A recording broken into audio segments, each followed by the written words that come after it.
সর্বোপরি today Shubhendu Adhikari is the biggest crusader against corruption. মুখ্যমন্ত্রীর দায়িত্ব নিয়েই কোনো চিফ মিনিস্টার এইরকম ভেঞ্জেন্সের সাথে করাপশনের এগেনস্টে যুদ্ধ ঘোষণা করেছেন বলে আমার তো মনে পড়ছে না। পশ্চিমবাংলা তাই নবজাগরণের স্বপ্ন বাস্তবায়িত হওয়ার আশা প্রকাশ করছে, আশা দেখতে পাচ্ছি। তবে আমি মনে করি শুধু স্বপ্ন দেখলেই শিখরে পৌঁছানো যায় না। এই রিবিল্ডিং বাংলার কাজটা শুধু মুখ্যমন্ত্রীর নেতৃত্বে সরকারের নয়, প্রত্যেকটি মানুষকে পশ্চিমবাংলার কাঁধে কাঁধ লাগিয়ে এই জার্নিটায় অংশগ্রহণ করতে হবে। আর আমার মনে হয় একটা মাইন্ডসেট চেঞ্জের প্রয়োজন আছে।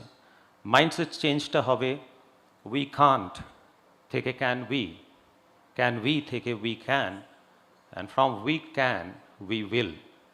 অর্থাৎ এখনকার যে হতাশার মধ্যে দিয়ে আমরা যাচ্ছি সেখান থেকে সম্ভাবনা থেকে প্রত্যয় বা কনভিকশন, এবং সেই কনভিকশনকে কার্যে পরিণত করার দায়িত্ব প্রত্যেকটা।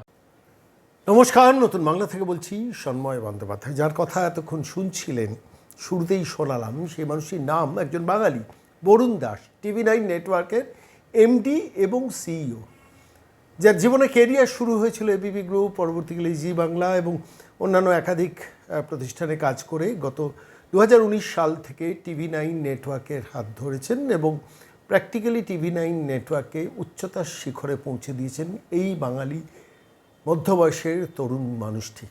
অসম্ভব ভালো বাংলা বলেন, অসম্ভব ভালো ইংরেজিও বলেন, অত্যন্ত ইন্টেলিজেন্ট কথাবার্তায় ক্ষুরধার মানুষ। সেই মানুষটি গতকাল TV9 নেটওয়ার্কের রাজ্যের মুখ্যমন্ত্রী শুভেন্দু অধিকারী পৌঁছেছিলেন। 100 দিনের একটা সরকার পূর্ণ হয়েছে তার বয়স, সেই উপলক্ষে একটি মেগা অনুষ্ঠান, এবং সেই অনুষ্ঠানে শুভেন্দু অধিকারী রাজ্যের মুখ্যমন্ত্রীকে আমন্ত্রণ জানিয়েছিলেন তার বক্তব্য রাখতে। কিন্তু তার আগে এই মানুষটি বরুণ দাস বক্তব্য রাখলেন। অসম্ভব ভালো একটি বক্তব্য বাঙালিকে শুনিয়েছেন, বাঙালির দর্পণের মনের কথা প্র্যাকটিক্যালি শুনিয়েছেন। বিদ্যাসাগর, রামমোহন থেকে শুরু করে দীর্ঘ দু শতক ধরে এই বাঙালির পথ পরিক্রমা এবং শেষ পর্যন্ত গত 1.5 দশকে বাঙালি কীভাবে পিছিয়েছে এবং সেইখান থেকে শেষ পর্যন্ত পুনরুত্থানের একটা নতুন ইতিহাস তৈরি করার জন্য কলম খুলেছেন এই রাজ্যের মুখ্যমন্ত্রী শুভেন্দু অধিকারী। ইন্ট্রোডাক্টরি স্পিচে বরুণ দাসের বক্তব্যটাও ছিল শোনার মতো। আমি আজকে সরাসরি TV9 নেটওয়ার্কের MD এবং CEO বরুণ দাসের বক্তব্য আজকের নতুন বাংলার দর্শকদের শোনাবো।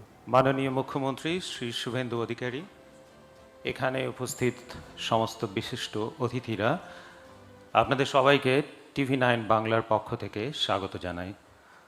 শুভেন্দুবাবু, আপনি আপনার বিজি শিডিউলের মধ্যে থেকে সময় বার করে আমাদের সাথে আজ TV9 বাংলার রাজবদলের 100 দিনে এসেছেন, এজন্য আমরা অত্যন্ত বাধিত।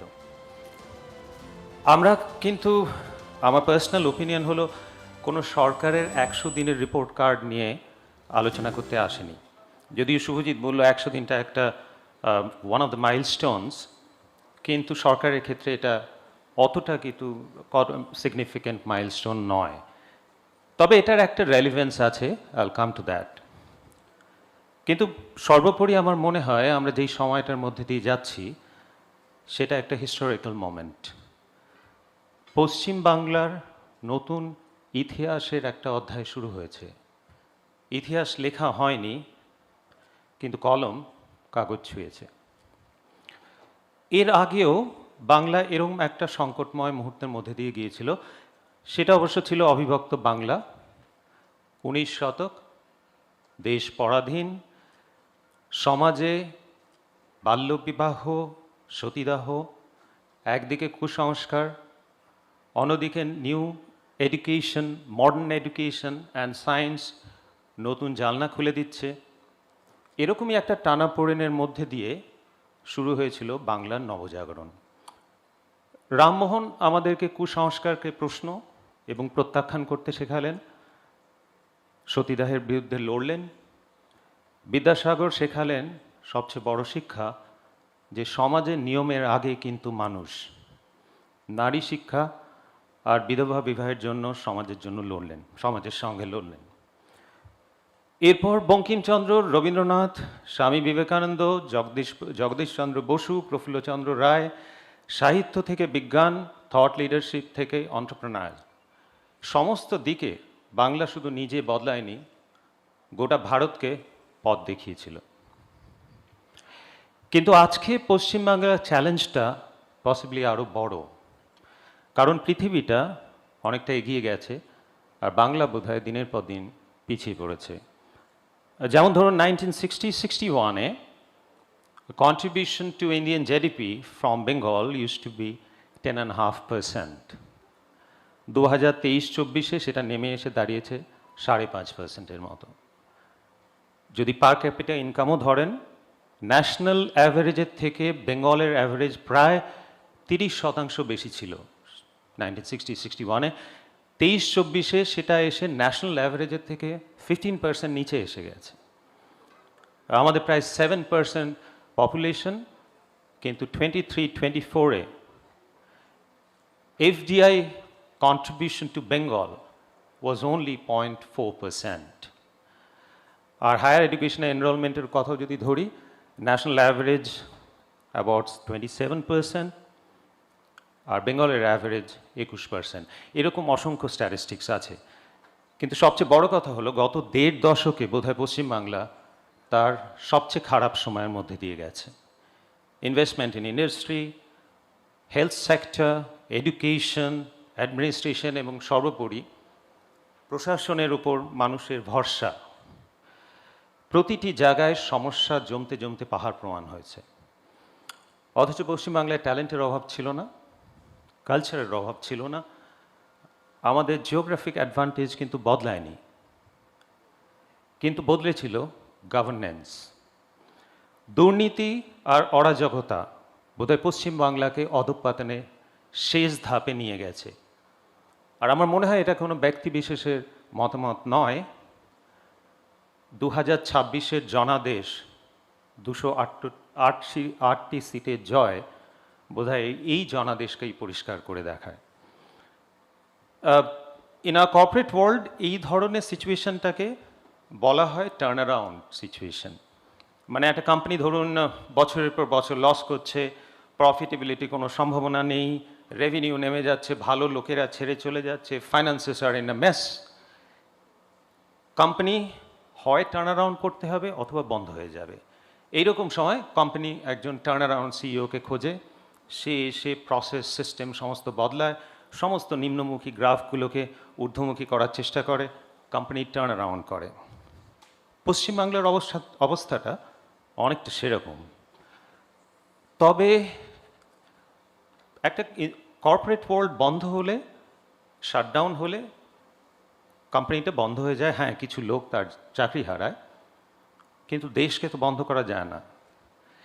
দেশ যদি টার্ন অ্যারাউন্ড না করে, তাহলে অর্থনীতি থেকে শুরু করে সমস্ত ক্ষেত্রে মানুষের দুর্ভোগ এবং হতাশা, অনিশ্চয়তা বাড়তে থাকে। আর আমার মনে হয় আজকে পশ্চিমবাংলা শুধু অর্থনীতি নয়, পশ্চিমবাংলার বাঙালির বাঙালিয়ানাই এক অস্তিত্বের সংকটের মুখে। আমাদের কাছে এটা একটা পয়েন্ট অফ নো রিটার্ন। তাই শুভেন্দুবাবু, আপনি আজ পশ্চিমবাংলার শেষ আশা, শেষ ভরসা। আজ পশ্চিমবাংলা আপনার দিকে তাকিয়ে আছে এক নবজাগরণের নূতন অধ্যায় লেখার জন্য। হ্যাঁ আমি জানি আপনি আমি কথাটা পছন্দ করেন না, আপনি টিম ওয়ার্কে বিশ্বাস করেন, এটা আপনার বড় মনের পরিচয়। কিন্তু আমরা এটাও জানি, the team is only as good as the leader. The leader leads and then the team can only build. শুভেন্দুবাবু, আমরা সবাই জানি ইতিহাস আপনি লিখবেনই। ইতিহাসের প্রথম অধ্যায়ে যে স্পিড, ডেডিকেশন, এফিসিয়েন্সি আর রেজাল্টস আপনি দেখিয়েছেন, তাতে বাঙালির আশা আরও বাড়িয়ে দিয়েছে। ফিরে আসি 100 দিনের প্রসঙ্গে, এটা একটা রেলিভেন্স আছে। আমার মনে হয় 100 দিনের রেলিভেন্সটা শুরু হয়েছিল 1933-তে, যখন American president Franklin D Roosevelt ক্ষমতায় আসেন। একটা ফাইন্যান্সিয়াল ক্রাইসিসের মধ্যে দিয়ে আমেরিকা যাচ্ছিল, আনএমপ্লয়মেন্ট প্রায় 25%, ব্যাংকিং সিস্টেম ভেঙে পড়ছে। সেই সময় তিনি ক্ষমতায় এসে একটা কংগ্রেসের অধিবেশন ডাকেন। সেই অধিবেশনটা 100 দিন চলেছিল, 9 মার্চ থেকে 16 জুন অবধি। ওই সময় 15টি ল্যান্ডমার্ক ল উনি এফেক্ট করেছিলেন এবং একটা ডিসাইসিভ এক্সিকিউটিভ ডিসিশন নিয়েছিলেন। 16টা বড় কাজ হয়েছিল। 100 দিনে কিন্তু ডিপ্রেশন শেষ হয়নি, কিন্তু কনফিডেন্স ফিরে আসে, টার্ন অ্যারাউন্ডের মেশিনারি কাজ করতে শুরু করে, দেশ আবার চলতে শুরু করে। 100 দিনের তাৎপর্য বোধহয় সেখানেই।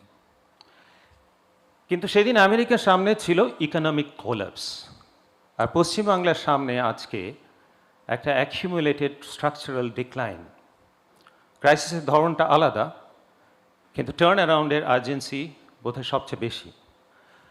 আপনি প্রথম 100 দিনে যে লাইটনিং স্পিডে কাজ করেছেন শুভেন্দুবাবু, তাতে আমার মনে হয় এফডিআর-এর প্রেসিডেন্টকেও পিছনে ফেলেছেন।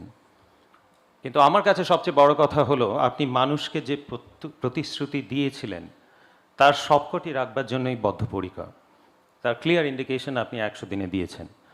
আপনার সরকারের প্রতিশ্রুতি ছিল 6 পিলার্স অফ গভর্নেন্স: সুরক্ষা, সেবা, স্বাস্থ্য, শিল্প, সীমান্ত, সুশাসন।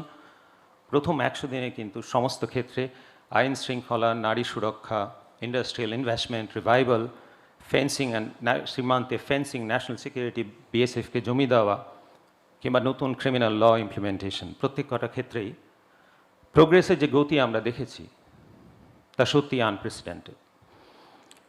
সর্বোপরি today Suvendu Adhikari is the biggest crusader against corruption. মুখ্যমন্ত্রীর দায়িত্ব নিয়েই কোনো চিফ মিনিস্টার এইরকম ভেঞ্জেন্সের সাথে করাপশনের এগেনস্টে যুদ্ধ ঘোষণা করেছেন বলে আমার তো মনে পড়ছে না। পশ্চিমবাংলা তাই নবজাগরণের স্বপ্ন বাস্তবায়িত হওয়ার আশা প্রকাশ করছে, আশা দেখতে পাচ্ছি। তবে আমি মনে করি শুধু স্বপ্ন দেখলেই শিখরে পৌঁছানো যায় না। এই রিবিল্ডিং বাংলার কাজটা শুধু মুখ্যমন্ত্রীর নেতৃত্বে সরকারের নয়, প্রত্যেকটি মানুষকে পশ্চিমবাংলার কাঁধে কাঁধ লাগিয়ে এই জার্নিটায় অংশগ্রহণ করতে হবে। আর আমার মনে হয় একটা মাইন্ডসেট চেঞ্জের প্রয়োজন আছে। মাইন্ডসেট চেঞ্জটা হবে উই কান্ট থেকে ক্যান উই থেকে we can, and from we can we will.